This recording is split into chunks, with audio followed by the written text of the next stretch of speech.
A video on integration with trigonomic substitution. I just wrote down this table more of like a visual so you can see kind of what we're getting ready to do. It just is basically certain substitutions for each one. It's not good to memorize this table. It's better to draw out a triangle and do it. That's why I want to just skim over it really fast. Not really going to get into this. All right, so let me explain what trig sub is. So you have an integral and you have a square root 1 plus x of something or whatever. This doesn't look like anything that we've been doing. You can't do it with the u sub. If you do try to do a u substitution, you get 1 plus x squared du. You're going to get an x hanging around, and we don't have an x anywhere in there. So can't do u sub. By parts, not going to be by parts, because usually with by parts you have a multiplication or some kind of product. So we don't have that, and we can't use really just trig because there is no trig in there, not yet at least. So we can't do any of these, so all that's left is a trig sub. And I'm guessing, I don't know, some mathematician from history said, okay, we have an integral right here, can't really do much with it, but this does look a lot like Pythagorean theorem, which is a squared plus b squared equals c squared. So it looks a lot like that, so why not use a triangle to solve it? And that's exactly what we're going to do. All right, so I'm going to do 3 examples. The first example is going to be really easy. The second one's going to be kind of medium, and the last one's going to be a little bit hard. So here's the first example. We have the integral x to the third square root x squared plus 9 dx. With all my integrals, I like to look at it again and say, okay, we can't do a u sub, can't do by parts, can't do trig. So of course we're going to have to do a trig sub. So let's start. And this looks a lot like our formula, and there's a square root, so we see that we're going to do that. Let's rewrite it so it looks a little bit more like our formula. That looks better. And now we're going to use a triangle to try to make sense of this. And that's exactly why we're using the triangle, to make this look different so we can solve it. And then height, up, adjacent. Okay, and let's plug this in. Now here's one of the tricks that I like to use. Just so we don't memorize that table that I showed earlier, the 3 kind of signs that you want to look for are sine, secant, and tan. These are all the ones that you want to look for that are easy to use. It just makes a lot of things easier. Okay, so let's look for one of these and try to substitute it in. So we have x squared plus that. As we see right here, there's a plus. So a squared plus b squared equals c squared. So it's going to be our hypotenuse.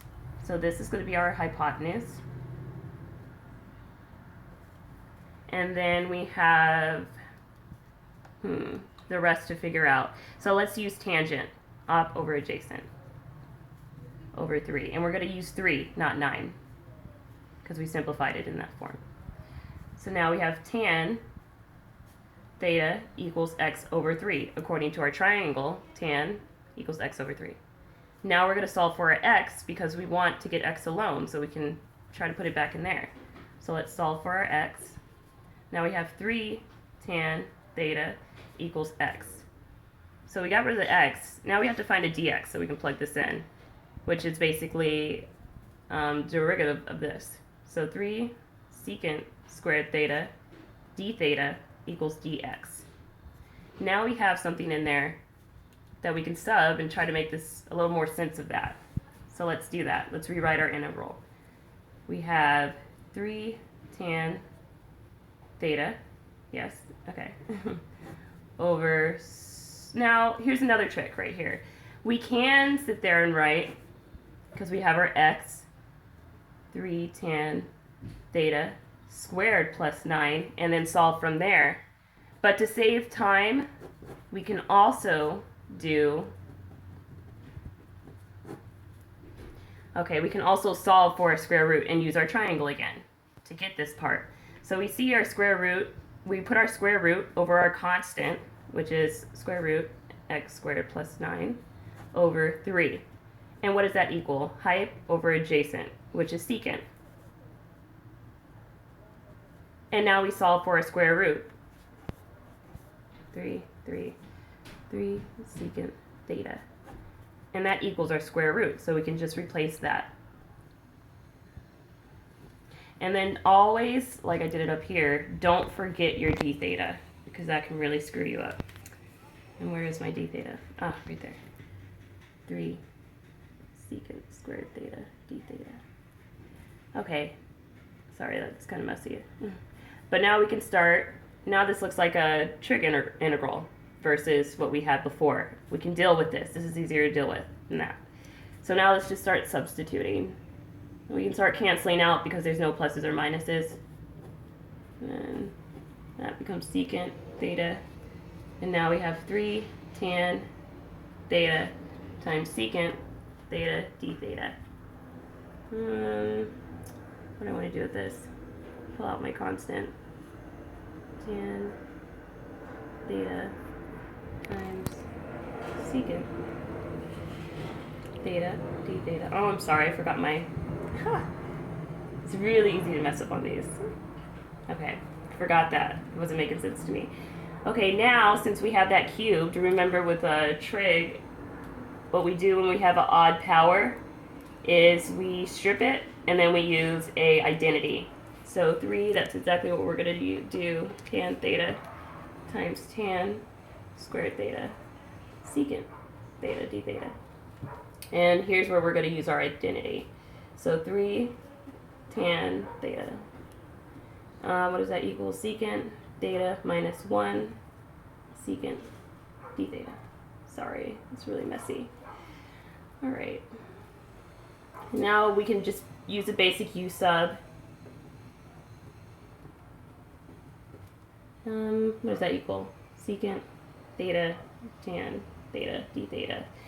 These go away. 3. Now we're left with just our u squared minus 1, basic, super easy integral to do, which is 3 u3 over 3 minus u.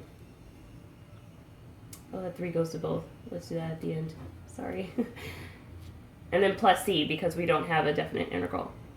And now we always want to keep track because we want to go back and plug in our u's. So we get 3 secant theta cubed over 3 minus secant theta plus c. All right. And from there, we can go back to our triangle.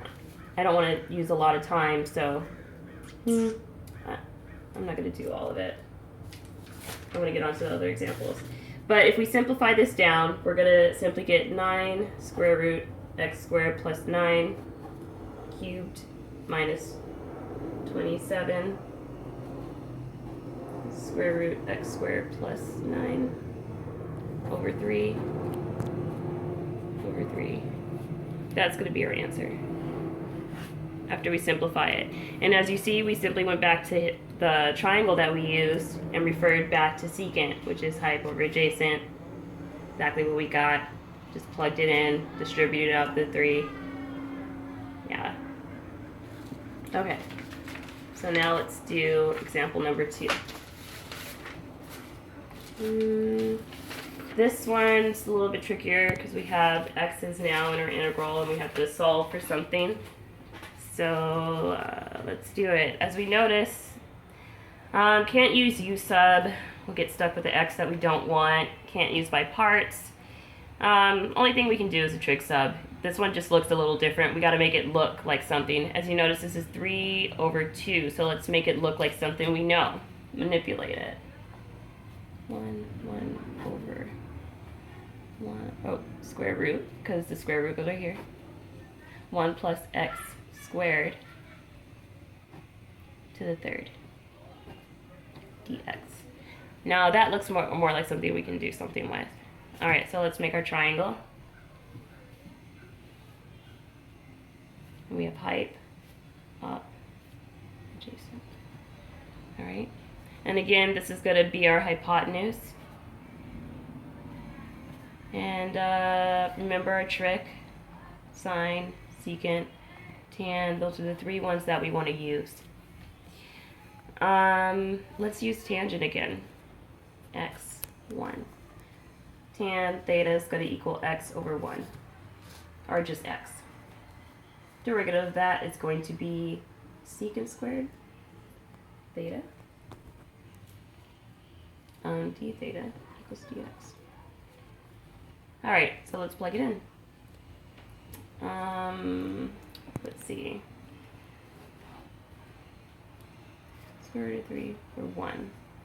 1 over, like I said, our trick. Square root of 1 plus x squared over 1 equals secant theta. Solve for that, we just get secant theta. So we get 1 over secant theta to the third. And like I said, don't forget our dx, which is right here. Alright, let's rewrite that just so it's a little bit better.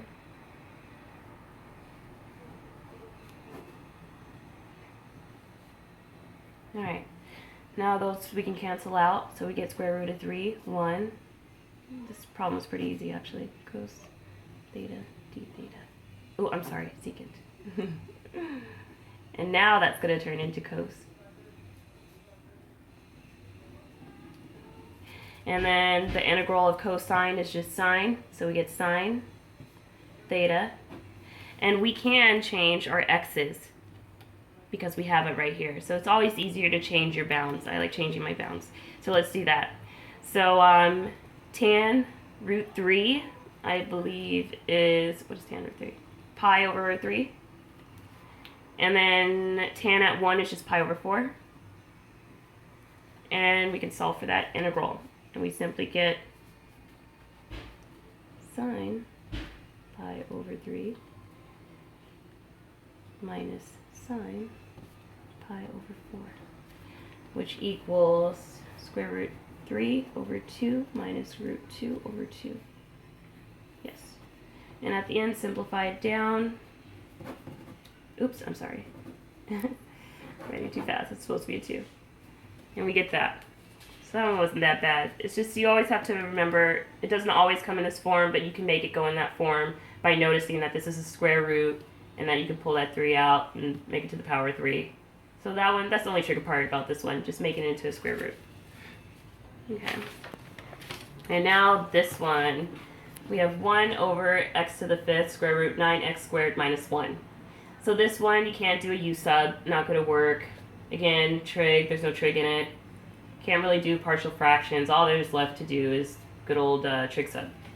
So as we notice, our coefficient is not by itself. That's the first thing we have to do is get this coefficient by itself. And we can simply do that by factoring. So if we factor, we get 9 x squared minus 1 over 9 dx. Now, square root of 9 is 3. And just pull that 3 out, get rid of it. Do it right there. 1 over 9. Now that looks like something we can deal with. So let's go ahead and make our triangle.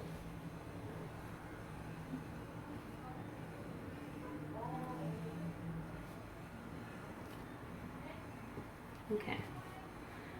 As you notice, this time we have a minus. So it's not going to be our hypotenuse. B squared plus C squared.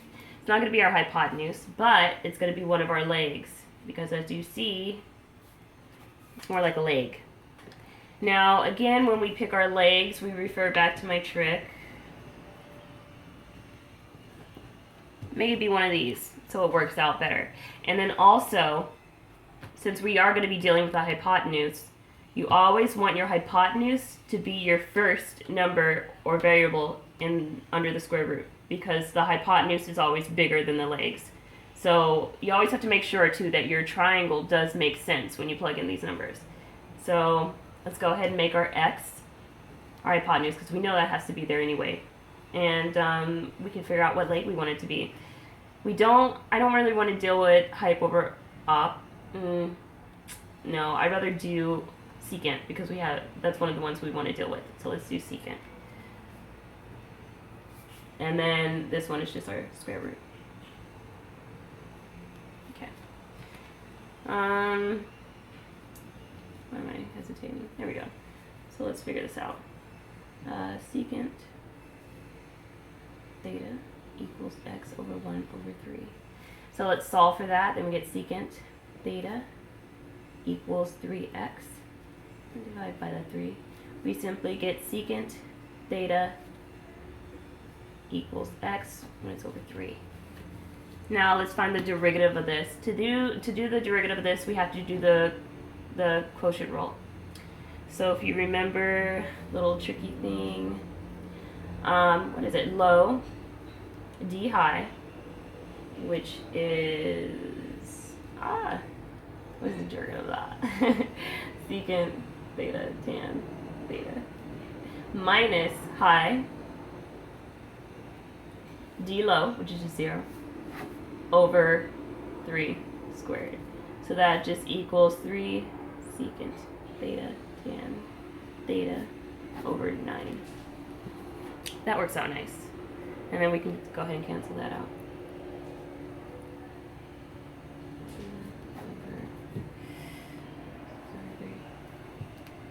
Don't forget our d theta. Alright, so now we have our that and our derivative of that. Now we can go ahead and plug it back in here. This problem's just a little tedious. 1 over. Now we have our x, which is that secant theta over 3. Both of those are going to be to the 5th power. And then times also our square root. So let's do our trick for our square root. Oh, go back to our triangle. Over 1 over 3 equals, what does that equal? Up over tangent. Let's solve for that. We get square root x squared minus 1 over 9 equals tan theta over 3. Now we got our that. So now we can put that over here. And don't forget our d theta. Our d theta is right here.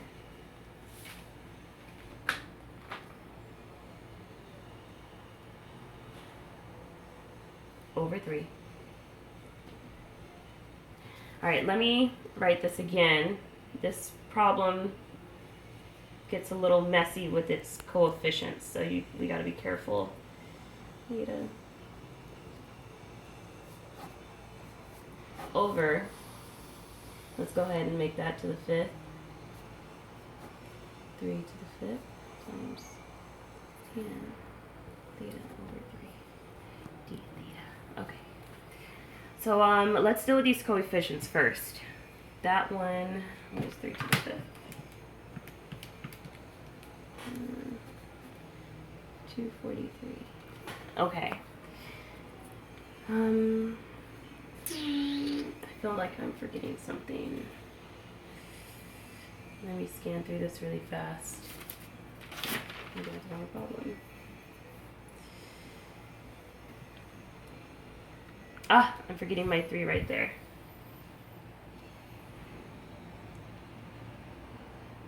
My x. No, I'm not.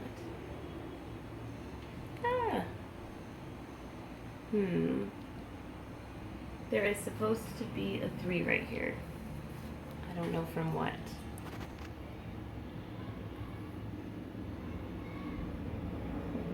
The coefficients on this get really messy. I forgot my 3 right here. I was going back to this equation. So that 3 is supposed to be right there because of that. So I dropped it. So remember that 3 is there when we plug that in. Okay? Like I said, this problem is super messy with the coefficients. Okay, now that we have our 3 there, it should make sense. So if we simplify this down, we get that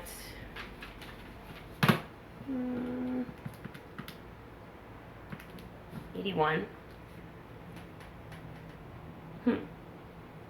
We get secant. Well, if we simplify all this down, we get secant theta tan theta over 3 over secant 5 theta times tan theta over 243. That's what we're supposed to get. After we cancel those out, multiply that, we get this. Now we simplify this down again. This we flip, multiply that by that. So, oops, 243. We get 81. 243 divided by 3, we get 81. Secant theta tan theta over secant 5 theta tan theta. Oh my god, that problem was super messy. Sorry I messed up all in there, but these coefficients are super bad. Okay, so now that looks a lot better. We can deal with this. Cross that out. That brings us to over here. 81.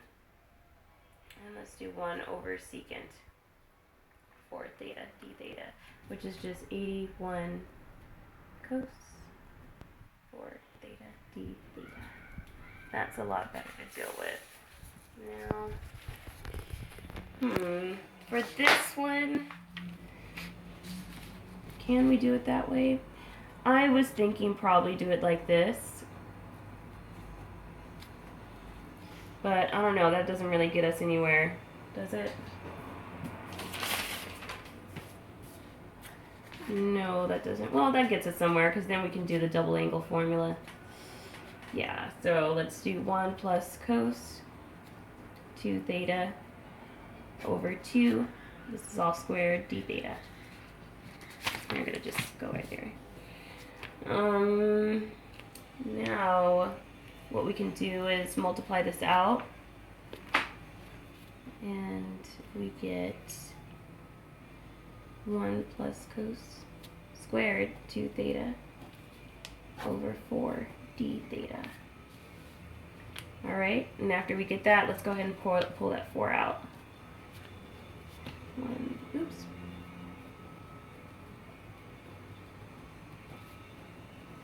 And this one we have to multiply out. We use FOIL right here. I'm not going to go ahead and do all that because that's going to take a while.